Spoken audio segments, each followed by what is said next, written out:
talking about real late hours, it'll take you in this area by the cookies. Insomnia cookies. It does take you by Insomnia cookies, and they like them. They like to eat their warm cookies with milk when they're road trip in their bed. Road tripping with my two favorite allies. Fully loaded, we got snacks and supplies. It's time to leave this town, it's time to steal away. Let's go get lost anywhere in the USA. Let's go get lost, let's go get lost. Blue, you sit so pretty west of the one. Sparkle like with yellow icing, just a mirror for the sun. Just a mirror for the sun. Just a mirror for the sun.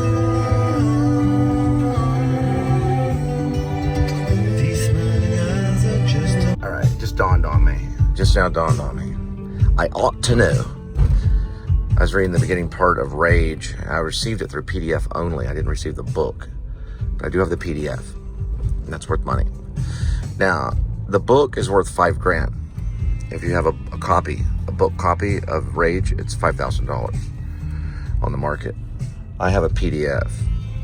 But what kind of PDF do you have?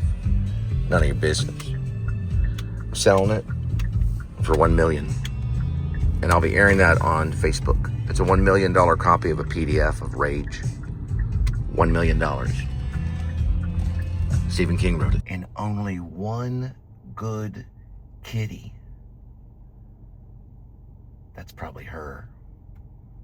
That's probably Sarah.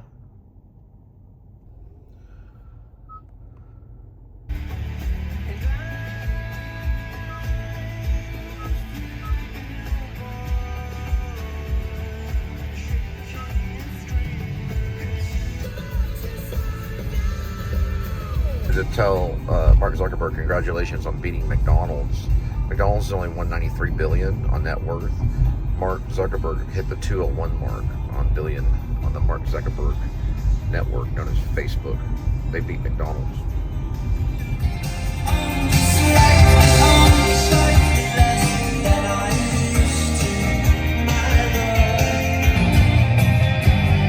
Now stop me if you ever heard this one before. What do you call an OCD person that pees in empty Pepsi 2-liter bottles and puts it out on his porch? A lemonade party. Now stop me if you ever heard that one before.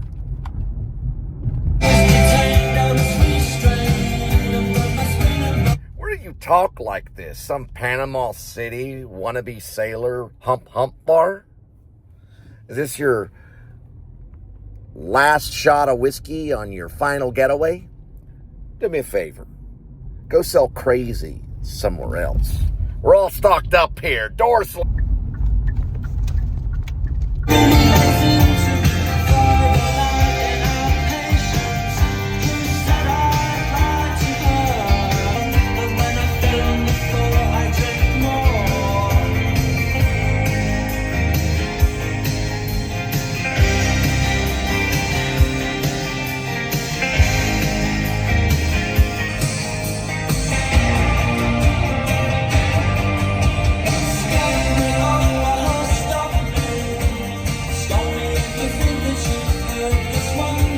About as hard as to get into as a Pentagon, and who knows if they do ADT.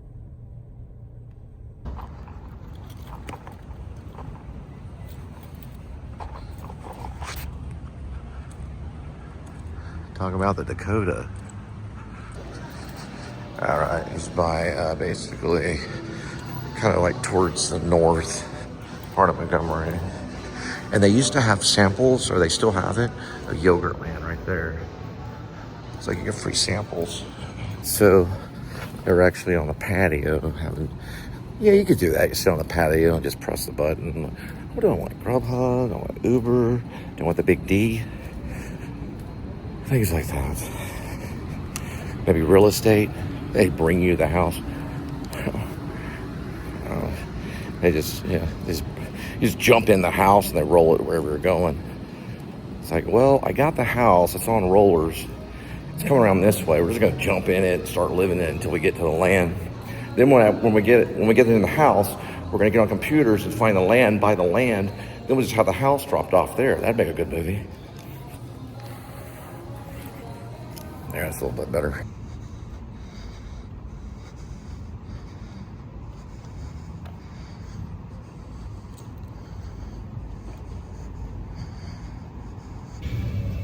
Bradley Cooper is one of the greatest actors in the world. You don't want secret information about Chris Kyle and the Macmillan sniper rifle. Not without a bodyguard from Russia. Yeah, you don't want to fuck with the Russians. Look, my face felt all funny. I was like, who did that? Rib, there is a sniping game. Here, I want to get my mount set up. In this life of the actor, right, and in the mind, but can he come up with that? Yeah. What about this?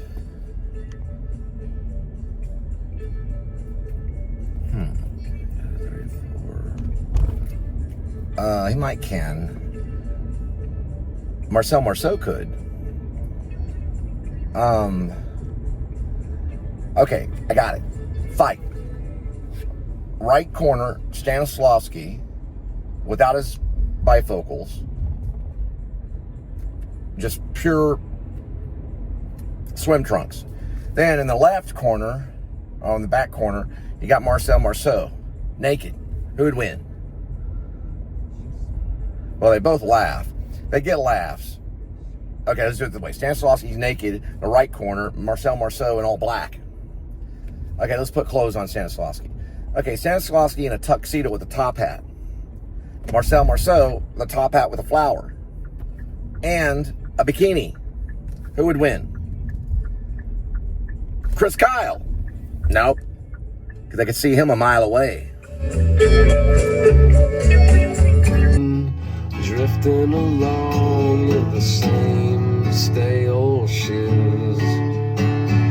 Loose ends tying a noose in the back of my mind. If you thought that you were making your way to where the... To prove that you're not an actor. Hey, I got the card. Casa Manana. Come and see Rent, and then don't eat ain't too proud. 11 films is a method created by Sean Baker from the New School University that studied intensive editing. He studied nonlinear storytelling or nonlinear editing and filmmaking. So he was he became an editor, and then he became a filmmaker. So he came up with a good idea to get rid of the fury of foreign film fanatics in the Criterion Closet by saying he liked RoboCop. I was like, wow, you like RoboCop, even though it's a foreign film.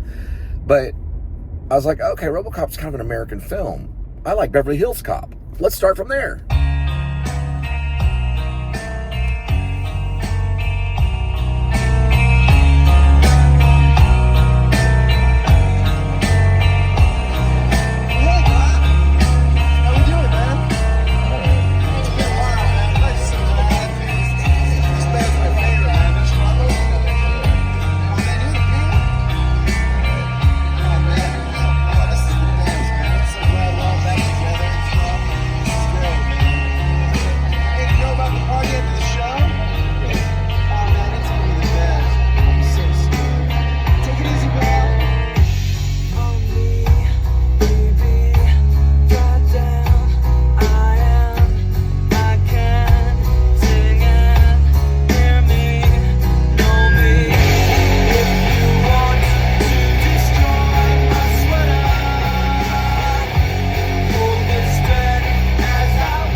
Simple. It's NE equals dm cubed times speed of light squared times dm cubed times mc squared.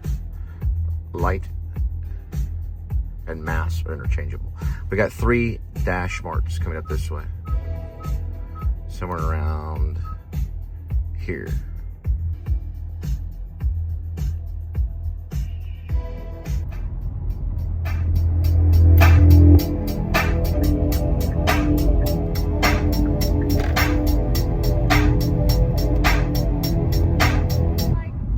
He was gone. They just like, it was like so hush hush. They were so quiet about it.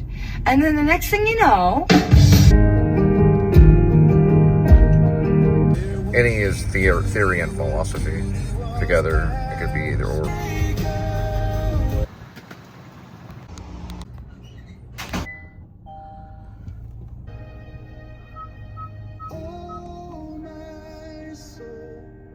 All right, so explain it, right? So the nuclear bomb blast has been created from new matter that can't be there without manipulating mankind. It doesn't naturally happen.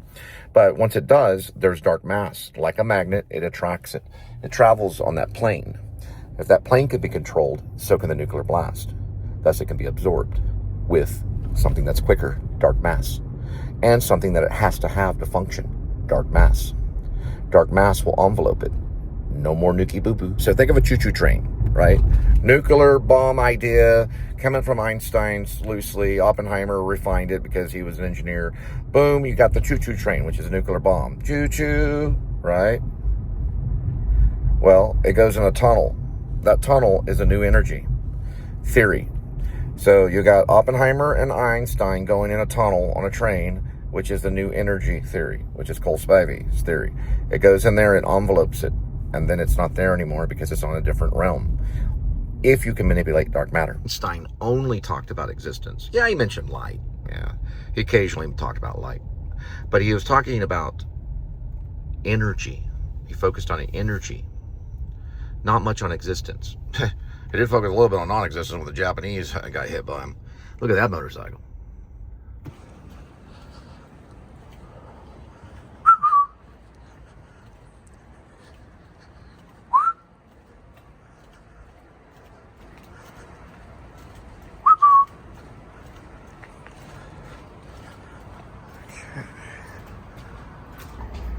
Anyway, it does have to travel on a plane. All things do.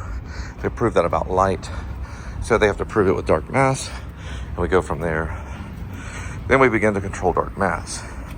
Then we have a defense weapon against your nuclear missile weapon. Or the bomb. And we just plant it down. You go, and it goes away real quick. One.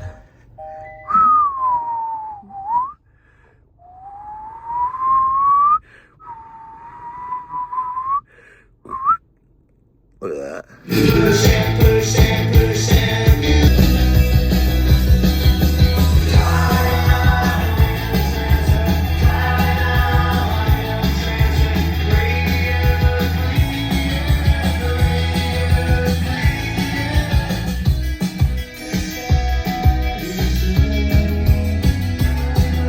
I didn't come up with it. Einstein kind of did. Marcel Marceau came up with it. He just didn't vocalize it real well in French. And he was too busy painting, other than creating things that were invisible that were not there. Now, him and a guy named Baptiste or something like that, some dude, he was a guy that was involved in Children of Paradise, a movie.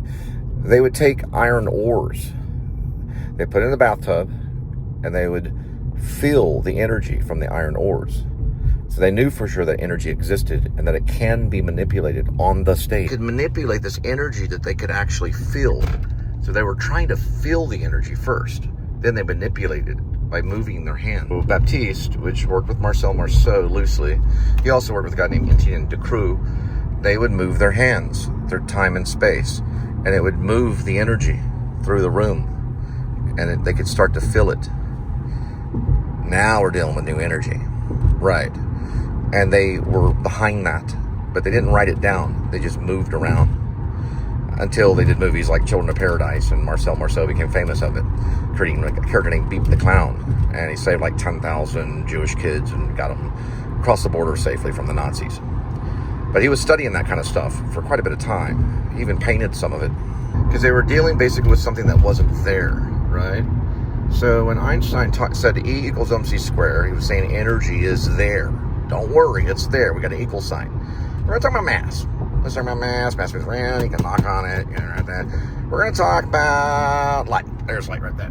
Okay. So we know that mass and light are different. Okay. Now we're going to talk about cubed. That's where he lost me, and he lost you too, because you don't understand it. I promise you don't. So the light was traveling very fast. 2 times faster than it should have been traveling. And it was connecting with the mass somehow. Somewhere out there, something started moving.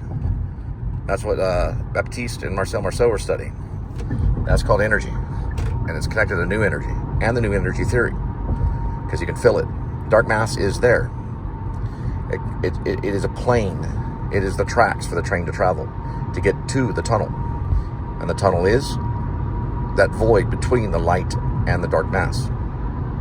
Then the energy is enveloped and begins to store within itself. It implodes rather than explodes. Thus, it can zero out the nuclear bomb blast. Think of it this way. And Einstein did some of this stuff. I haven't written all this down, but I've spoken some of it. Think of it this way. What does water do, right? So water freezes. Water can freeze, and then it changes its shape and form, right? Dark mass can do similar things, too. But it can There are envelope. police reporting ahead. I know, they're everywhere. It can envelope. Dark mass can envelope things. And it leaves a crack between light and mass. That's where all the energy is. And it can envelope anything that wants to be sucked in there. Stephen Hawking talked about a little bit of it, in a way, with wormhole theory. Stephen Hawking, even though he was cute, he liked to talk like this, it's a little incorrect. They are unstable, these wormholes that he mentioned. But dark mass itself is very, very consistent. And it controls these things, these wormholes that he's talking about. He was talking about the space between the dark mass and the light. He just forgot about light. He was looking around like, what am I, under my nose? Oh, the light. And there's a space between the light and the dark mass, thus controlling the dark mass plane. Just like you can control a magnet, you can also control dark mass. Basically what you would do is you would rearrange existence, and that nuclear bomb basically does not do anything. It loses all its power, and it's enveloped. It'd be a defense weapon. So, it's in my novel. It's in one of the chapters. It's very third-person-y. So here we go with Einstein. Energy is there. It has to be there, but not without existence. Energy is an idea, but it needs existence to run on, right?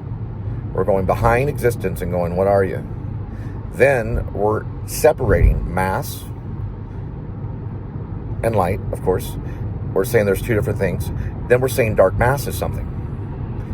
And we're saying that it exists in between the light and mass. And it needs a plane to run on. It needs something to run on. It goes between light and mass. And it goes into a void of unlimited energy. Think of it this way. You got energy, which is something. You got existence, which is an idea. The energy cannot exist without existence. You have non-existence, which is kind of like dark mass. But you have something that's between dark mass and light, which is the void, the unlimited, which is where the energy arrives and can control the what?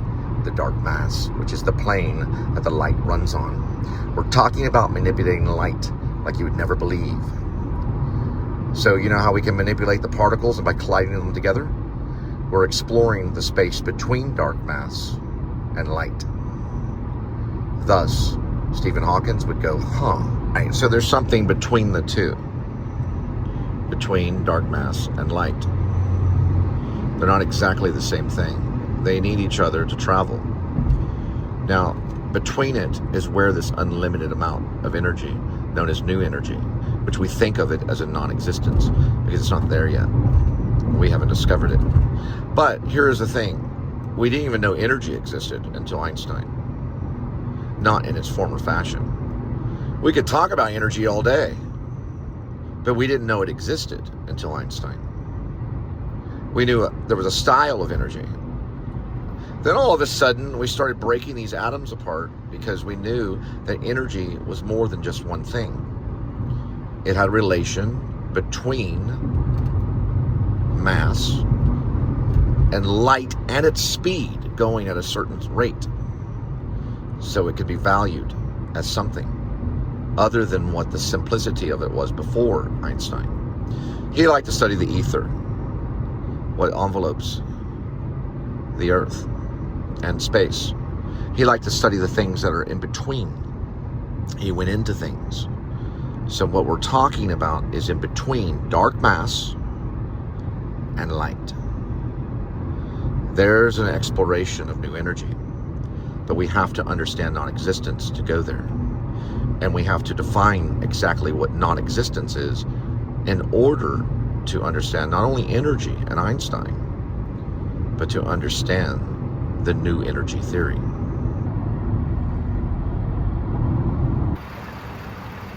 So Einstein basically was talking about speed. He was talking about energy, he was talking about mass, and he was talking about the speed of light.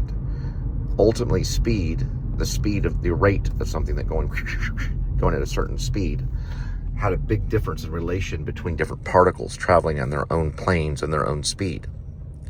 Hawkins was talking about something was very unstable and it was a wormhole. He was kind of finding out stuff without talking about dark mass and without talking about light and relation, right? And something that was in between, which could possibly be the new energy theory, where it just exists there. So that's where the envelope of storing of matter comes from. A little bit like a wormhole, a little bit. Only it stores, right? How we got from Einstein to Oppenheimer is very, very interesting. What I'll do when I meet the new Oppenheimer, I'll go, and he'll go, fuck off. He won't do that, but in his mind he will. Oppenheimer was a killer. Einstein was, hey, he was all flowers. I know Nolan's a genius because he made Einstein have this presence. And Oppenheimer was like, fuck, I'm ashamed of myself. And Einstein was like, don't worry, my Jedi trick works.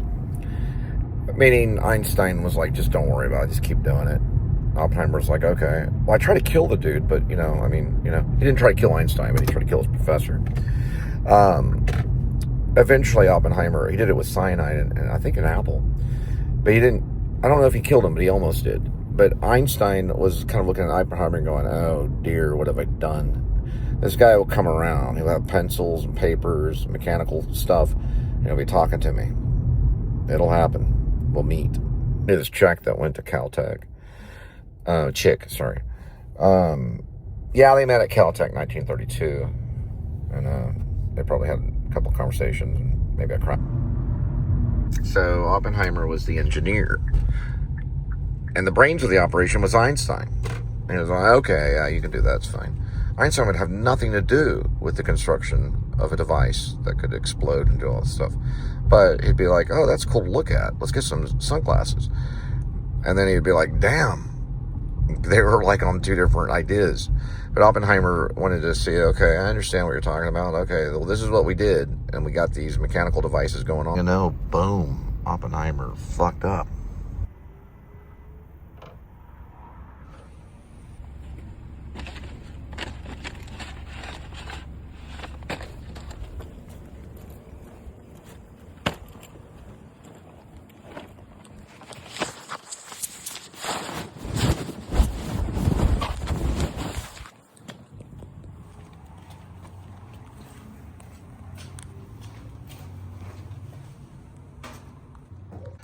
So everyone started thinking about energy, even Oppenheimer, and he almost killed his professor with an apple laced with cyanide. So then he goes, okay, let's start building crap. First, we're going to work with a bunch of magnets. Yep. Am I wrong? He worked with magnets, right? We're going to find something that's very unstable, known as plutonium. Or another thing too, there's another thing that he used too, rather than plutonium. And then we're going to start like touching things together, like Marcel and Baptiste, but only with science, and then actually doing it with chemical. because it is a chemical operation. This kind of is, but we have to change our thoughts a little bit about existence and matter and light and going in between dark mass. Here is a big step for mankind in the science field. We're not necessarily talking about chemical, and we're not necessarily talking about mass. Take that on.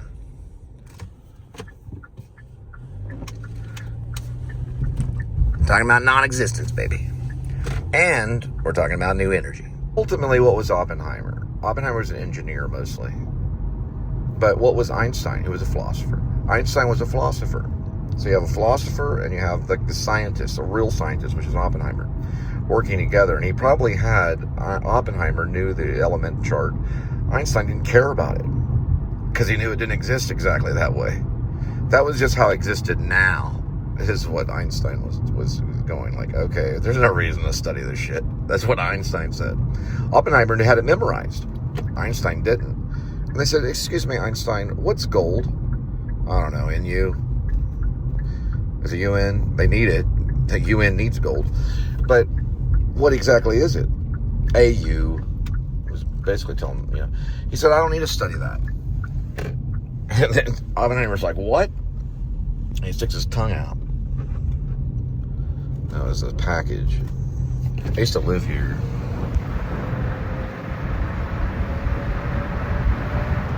Hey, he didn't need Oppenheimer either.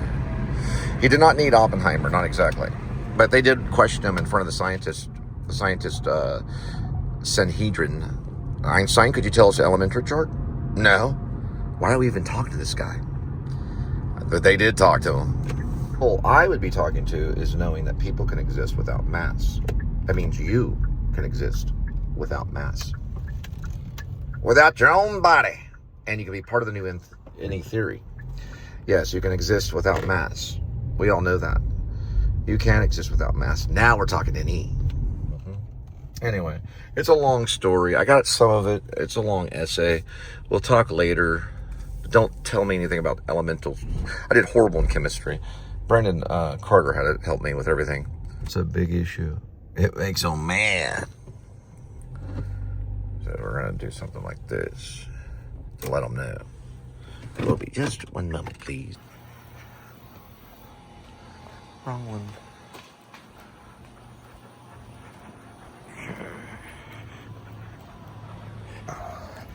Sorry, that was the right one. Had a time travel for me.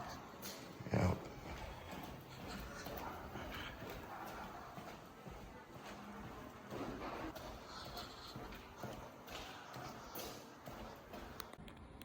So how is the new energy theory related to E equals mc squared? Well, first of all, Einstein was talking about energy. He didn't talk a whole lot about non-existence. So if he's talking about energy, what's other? On the opposite side is what we're talking about. Why do you not mention it? Is there something wrong with not talking about the opposite of what he was talking about? What was he talking about? They don't know the cubed. But they also don't know the squared. They don't know the light squared. They can't explain it. They kind of can, but it's all BS. Einstein understood what he was talking about when he's talking about energy equals the mass times the speed of light squared. I can't explain the speed of light squared. Only Einstein can. But I can understand that there is a speed of light. And I can understand that dark mass has a speed and relation that's actually cubed. And I can understand that mass and light are interchangeable. And I can understand that one part of the compound has just the light and its speed, while the other side of the compound has the mass and the light and the speed. And I can understand that those work when it comes to whatever this thing is that's non-existence. The opposite of what Einstein was talking about, which is the base that energy travels on. That's how we'll stop Oppenheimer's mess. and cause it to fall into an abyss of nothing but energy between dark mass and light. And it could fit in a box about the size of me holding this hand and place it on the ground, where it changes the ideas behind what you created to destroy all of us. We just suck it up in one press of a button. Think of new energy, you think of an implosion. You don't think of explosion. When you think of the nuclear bomb blast in Oppenheimer, loosely coming from energy moving around, right? Especially at the speed of light and colliding, you're talking about things going, we're talking about things going implosion and storing unlimitedly in a non-existent void between dark matter and light. Because there's a little gap between the will and the rail. That's where we go. It's very Lynchian. We go there, and then we start to store shit, even ourselves, to get away from the mess that Oppenheimer created, so that we can live happily ever after, and most likely a new state. First thing I did when I started, the Please Subscribe show way before it even existed, was this thing. That got my attention. I started getting a lot of the blinking lights first on my Samsung 8, if you watch my early material. Then I started talking about crime, remember? A long time ago, the blinking light. Where is it really, though? It's right there.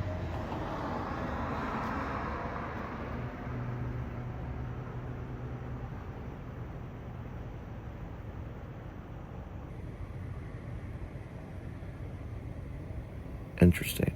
Back in the day, you had the 7-Eleven app. You could go in there and see things that weren't there on the app, and then like play this game where you'd zap things like playing a video game, and it would appear in the 7-Eleven as long as you look through your camera or you look through your screen, and it was with the app. That was the coolest thing ever. Why aren't they doing it? I go in with my Samsung 8, and I just have a blast playing the 7-Eleven game. And all these little demons would like appear, and I'd sit there and zap them, and then you get points, and then you could buy a soda. Now we go get Linda's drink and maybe me something to munch on. Listen, no one was smarter than David Lynch, but David Lynch. He probably could have hung out with Einstein, had a fun time. They'd talk about choo-choo trains. My first wife and I looked for David Lynch. We saw him at the USA Film Festival. We spoke before the whole audience. I got to ask him about script writing or screenplay writing, and he got to talking about improv and how everything's scripted. Then we were going to go to this party he was supposed to be at afterwards, and we couldn't find him. He disappeared. Now he's gone. I just was going to ask him about Blue Velvet and like all that crap. I was going to mention, hey man, thank you for sending your wife to Maine when I was there, and not let me videotape Bert Chavez, but I wasn't going to say that. His wife, Isabella Rossellini was working with Bert Chavez people in Maine when I was there. Isabella Rossellini was married to Lynch. Anyway, I got to meet Bert Chavez, but not Isabella Rossellini, who's a Jew.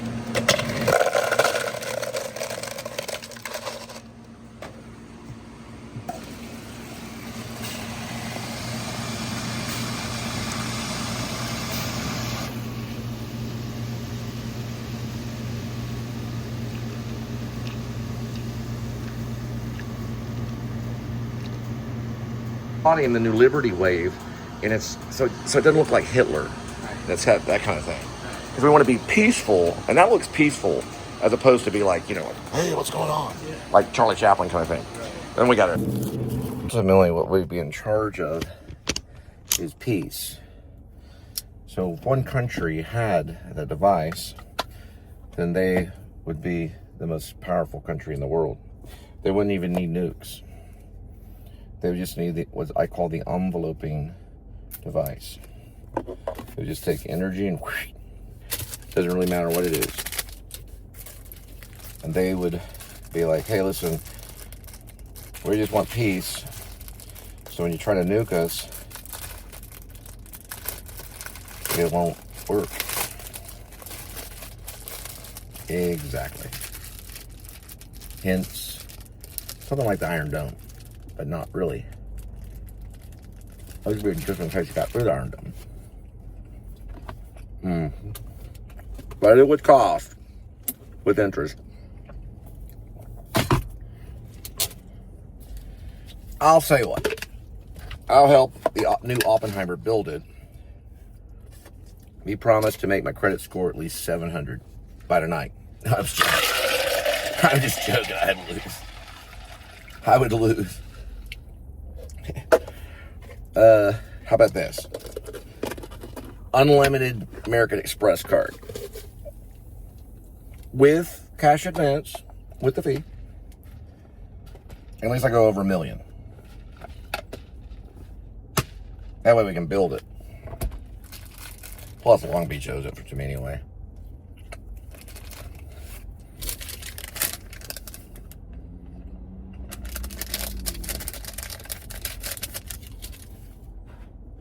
Deal? Nah, I'm just joking. It'd be funny if Einstein was like, I'm not going to tell you. Listen, give me $5.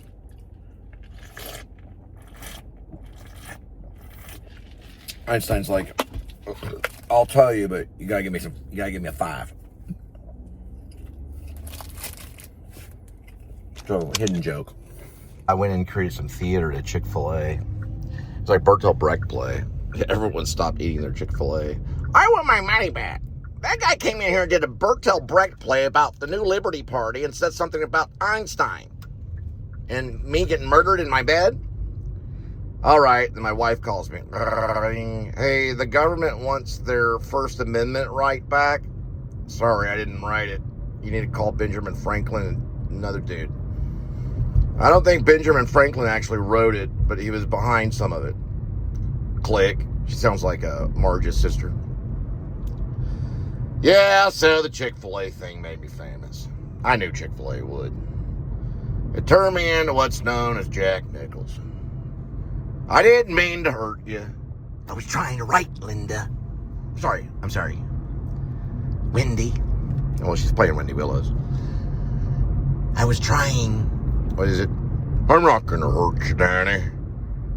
I'm just going to teach you about the NE theory and make your head explode. Well, we know 5 easy pieces is good. You know, you call your ex-husband and say, you were saying mean, horrible, treasonable things. Treasonable is not a word, but you were saying mean, horrible things about our government. Oh, wait, is this a Texas area code? Oh, okay, I was joking. Texas area code? Everyone fucking talks filthy about the fucking government here, or you got to leave the fucking state. Going the wrong way. It's not like we're in Massachusetts hanging out with Matt on the radar van. Then I started going to Cleburne. Been my first wife out here. Cher lived here. Okay, so Cher, the rock star. She lived in Burleson. There was nothing but dirt roads everywhere. And she left Burleson and went right to Hollywood and became a freaking big-time movie star. And a sex symbol, just like Marilyn Monroe. Then she worked with Nicolas Cage on Moonstruck and became like a really dang good actress. Nicolas Cage was pretty good in that. Everyone likes Moonstruck. But yeah, she was just an earshot from this place right here.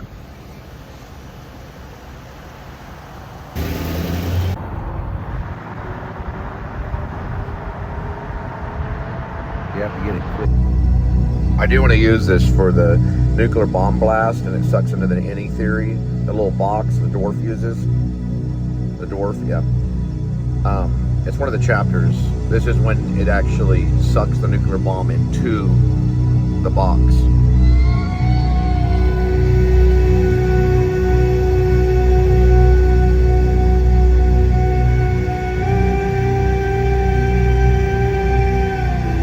And the drone flies over. It's not exactly a comedy. And they're waiting. The drone flies over, and if it doesn't work, they all die.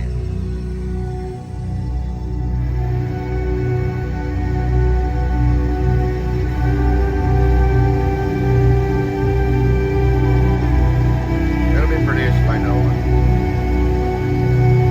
He's a pretty cool guy. He's a married guy.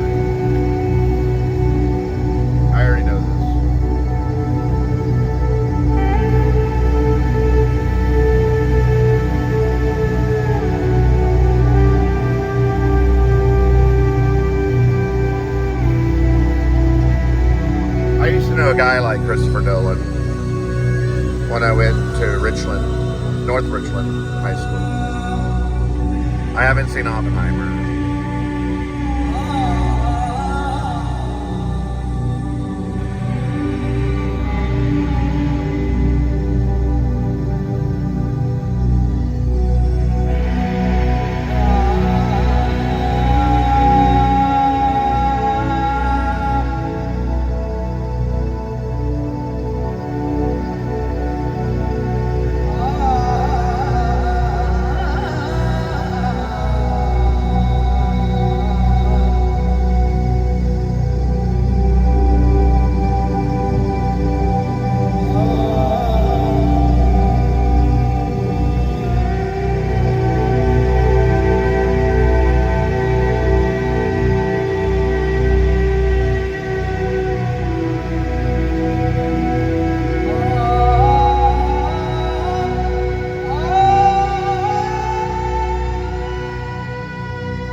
that is the white light. Will only go in silence, taking from mean streets. Just when the guzz, it's not a word, but when the gush of water comes up from the fire hydrant in Main Street, there's a moment of silence. It takes a moment. That's after the light from the nuke, right, is in silence. Then we wait. The box opens. That's all done in silence. The dwarf puts his goggles on tighter. So does everyone else, to make sure they're fit properly. And then the light goes away and zaps into the box. It shuts, and they're unharmed.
Another song called Open, which sounds cool.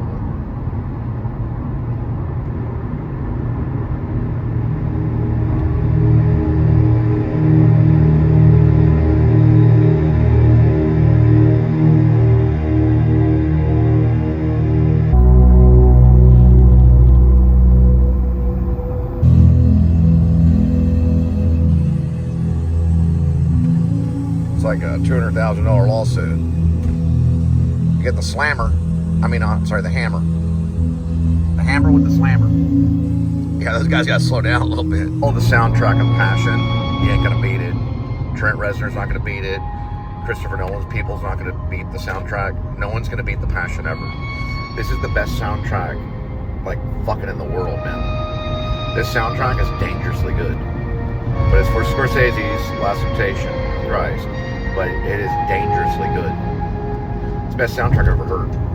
Now, I haven't done a soundtrack list yet, but this will be at the top. And then next will be Taxi Driver right underneath it.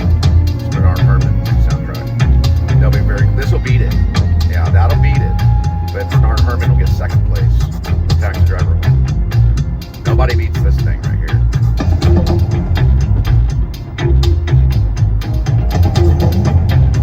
It's very powerful. And it's good turned up very loud. Not even Pantera can touch it. Nobody can. The best musical score ever written. In my existence of knowing music, better than Beethoven, Bach, everybody. Peter Gabriel, he's number one. It comes to the soundtrack.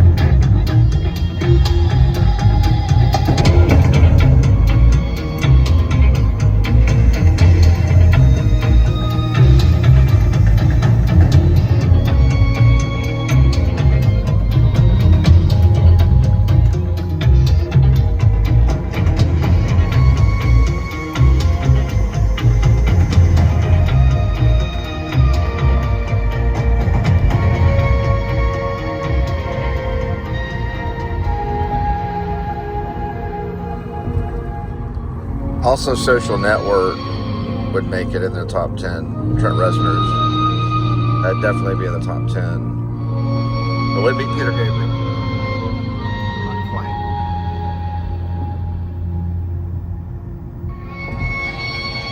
For Daniel Lucius Coppens. The thing about Daniel is he's so prideful that the last name doesn't even sound real. He even says Cop X, as in COPPEX. They never think about it. His name never comes up on a database.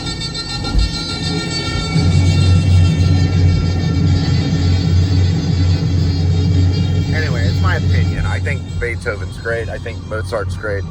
But they don't beat Peter Gabriel's Last Temptation. Or actually, it's called Passion. It's just called Passion. Yeah. It's not necessarily always used with the Last Temptation. It's been used with dance pieces. It's been used in a countless amount of things. Other Christian material. We used it in a play that we used the script of the Bible. We used the New Testament of Luke. I played Jesus at Texas Wesleyan. My friend played Judas. It was based upon, emphasized Judas's struggle. But we call the play The Passion, or we called it Passion, and we used this soundtrack. Amber Kelly was in it too. So was James Gilbert. And they're still active actors. They're still at it. Nobody knows who they are, really. James Gilbert's a little bit famous. Amber Kelly is a little bit famous. But they're not as famous as Porna Jaganov, who worked with Brad Pitt, and they're not nearly as famous as Bradley Cooper. But they're pretty famous, though. And James is out there in Hollywood. But we did this. James, I think he played Luke. And then Brian Beck, who's no longer with us, played Judas. I played Jesus. Mario was one of the Pharisees, or the Sadducees. I played a few other roles as one of the followers as well. And we had a good cast. Amber played, I think, Mary. I think she might have played Mary, as in Magdalene. And we had a farm lady play Mary, the mother of Jesus. And we had a big cast. My grandfather came to it, and he was blind. Afterwards, he came up to me. He's wearing his big shades. He says, "Can you heal me?" And I said, "I cannot." You'll have to ask Jesus to do that for you. He's no longer with us either. Hopefully it changed his opinion, but he came to listen to the music. It was done in the Firehouse Theater right there at Wesleyan. It was called Passion. Directed by Brian Beck as well as Cole Spivey. Co-written with Brian Beck and Cole Spivey, using the New Testament of Luke, which means light.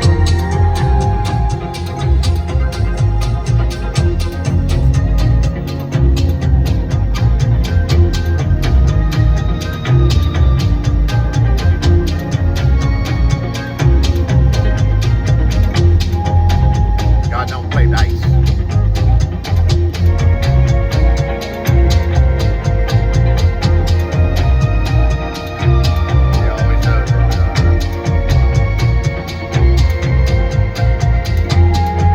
Eventually, I'll finish up my vlogs tonight. Hopefully 4 vlogs, all an hour each. So it'll be 4 hours going up.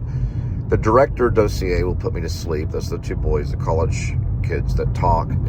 Well, they're men. They're young men, but they look like college boys, but they're young men. They talk about just all the directors, and they read biographies and talk about them for like 4 hours. I usually go to sleep to them. But they have guests, and they're also on Apple iPod. The podcast. They're on Apple Podcast. But they have guests. It's like weird. Never seen a guest on it. There's always 2 of them, and they got a yellow room now. One guy yawns, the other one like just talks. Yeah, there's 2 of them. Regardless of their names. One, it reminds me of my friend Johnny Martin, who used to be like that. Knows everything about Terrence Malick. And then everything about Quentin Tarantino. They'll go on and on and on. Then the other guy just listens and goes, yeah, Kubrick is cool. Yeah, it's cool. Yeah. That's like the whole show.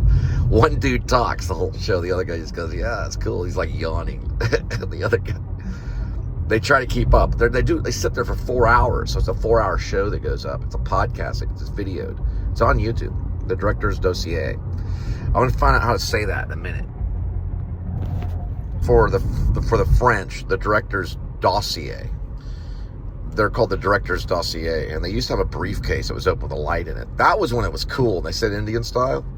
Yeah, they're talking about Kubrick and stuff. They didn't know what they were talking about. Then later on, they figured out Full Metal Jacket, and that's like one of the guy's favorite movies. I like Full Metal Jacket first. Well, and then he goes for like 4 hours and talks about it. Then they talk about Kubrick in the hotel, yeah. And then they talk about Nicholson and, you know, like how he picked his nose in one scene or something, then they cut it. They did the scene like 100 times, and finally they just said, no, we're not going to use the nose picking scene. There wasn't one, but they watched Eraserhead on set. Yeah, Kubrick had his cast watch Eraserhead. He was like, damn, we've been beat, but we're going to try it with The Shining, but we lost. The hardest part is staying awake, so they will tell you. A 4-hour upload of an edited vlog each night, which is what I'd have to do to get caught up. What you wouldn't be able to do it. But you could do a 1 hour each night and be okay, probably. But they do mostly one shot. Now, it is edited.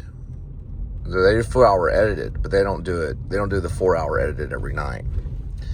Nah, you don't want to do that. Now, 30 minutes a day, fine. An hour, yeah, it's okay. 2 hours, crunchy. 3, whoa. 4, nah. But you got to get caught up. Anyway, more power to you.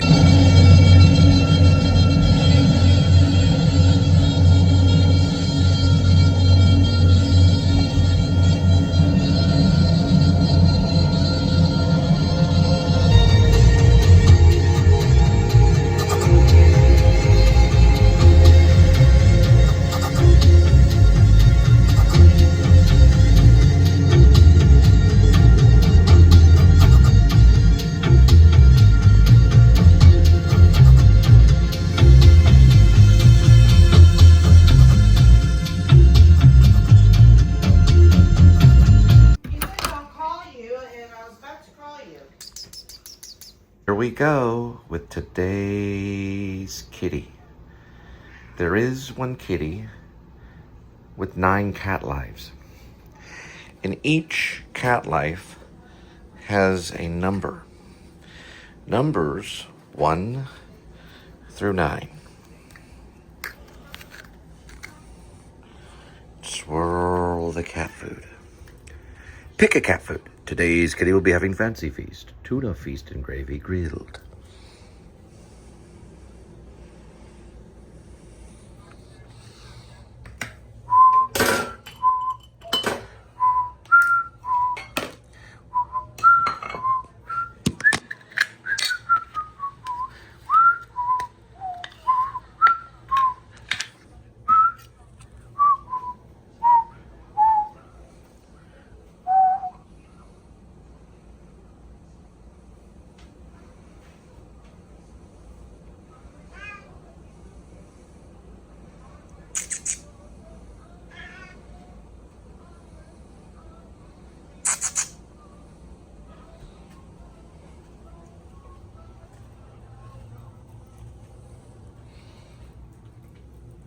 Very obedient kitty.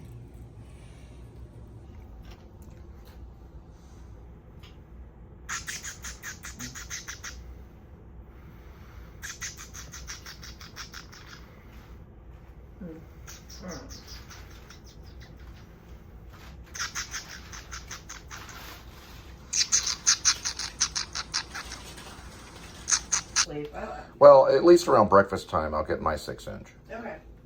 I'll get my 6-inch in, as in Subway. Who's this guy? I didn't drink enough water today, so that could be it too. The 2001 version of me. Time traveled.